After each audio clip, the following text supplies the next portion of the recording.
Ada kisah menarik ya, kisah menarik. Ini saya dengar cerita dari tentang dikabulnya doa di tawaf.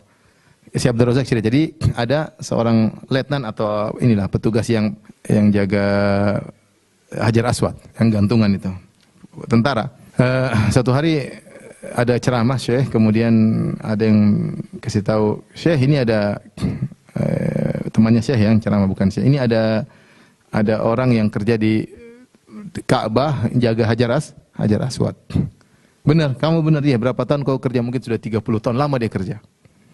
Ditanya sama Syekh tersebut, apa peristiwa menakjubkan yang pernah kau rasakan selama kau jadi di situ jaga Hajar Aswad? Dia bilang di antara perkara yang menakjubkan, saya waktu baru tugas beberapa bulan, kemudian saya dengar ada seorang dari Jazair atau dari Tunis berdoa nangis di Multazam atau di Hajar Aswad. Dan saya dengar dia bicara dengan keras. Dia bilang, ya Allah, semua orang punya anak, saya enggak punya anak, ya Allah. Aku sudah menikah sekian lama, aku sudah begini, aku enggak punya anak, ya Allah. Berikanlah aku seorang. Dia nangis dan saya dengar ucapannya. Tahu-tahu intinya saya hafal orang ini, suaranya saya hafal. Kemudian selesai. Tapi dia berdoa dengan berdoa yang luar biasa. Nangis sampai dia mengeluh, ya Allah, semua orang punya anak, teman-teman punya anak, saya enggak punya, ya Allah. Saya sudah nikah sekian tahun, saya sudah berusaha, sudah berusaha, sudah obat, sudah macam enggak ada. Hanya kepada Engkau aku berharap. Setelah itu saya masih bertugas. Kemudian kalau tidak salah, entah 15 tahun kemudian atau 17 tahun kemudian, saya lagi bertugas, tiba-tiba saya dengar orang berdoa dengan suara yang saya ingat sekitar 17 tahun yang lalu. Suara yang sama. Kali ini dia doanya beda. Dia bilang, ya Allah, anakku itu paling bejat, ya Allah. Dia memalukan keluarga, ya Allah.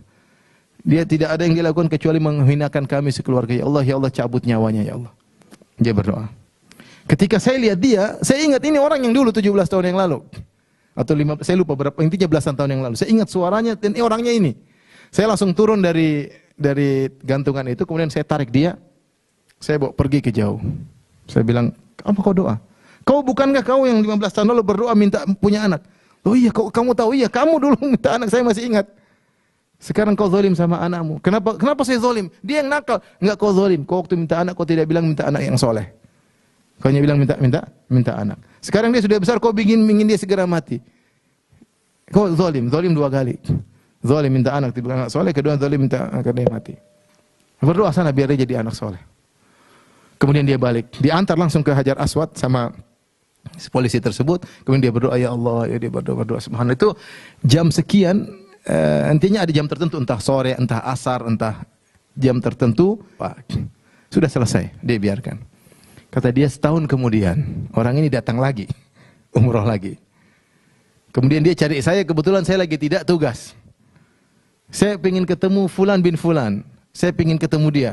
Saya kenal dia kenal saya. Akhirnya benar diantarin, baru kemudian, dia waktu itu umroh bawa seorang anak pemuda. Anaknya dia bawa. Anak itu sudah baik, soleh kelihatan. Dia kenalkan, ini anak saya. Anak yang dulu apa? Durhaka, dia doakan supaya punya anak. Kemudian dia tanya, bagaimana cerita kau dapat hidayah? Yang ini tanya, polisi tadi tanya. Dia bilang, subhanallah, tiba-tiba jam sekian, pukul sekian, tiba-tiba Allah memberikan hidayah sama saya. Tiba-tiba saya ingin pergi ke masjid. Itu jam itu ketika bapaknya berdoa. Ketika bapaknya berdoa di jam saat itu berbedaan waktu antara maghrib, antara Maroko dengan, saya lupa Maroko atau Jazair dengan apa? Dengan Arab Saudi. Tapi saat itulah ketika jam sekian itulah tiba-tiba saya langsung pingin sholat asar atau pingin sholat maghrib, saya lupa. Tapi intinya Allah langsung kabulkan ketika itu juga. Oleh karenanya kita husnudzan kepada Allah Subhanahu wa taala, doa yang benar kepada Allah Subhanahu wa taala, minta kepada Allah Subhanahu wa taala, insyaallah Allah berikan yang terbaik bagi kita.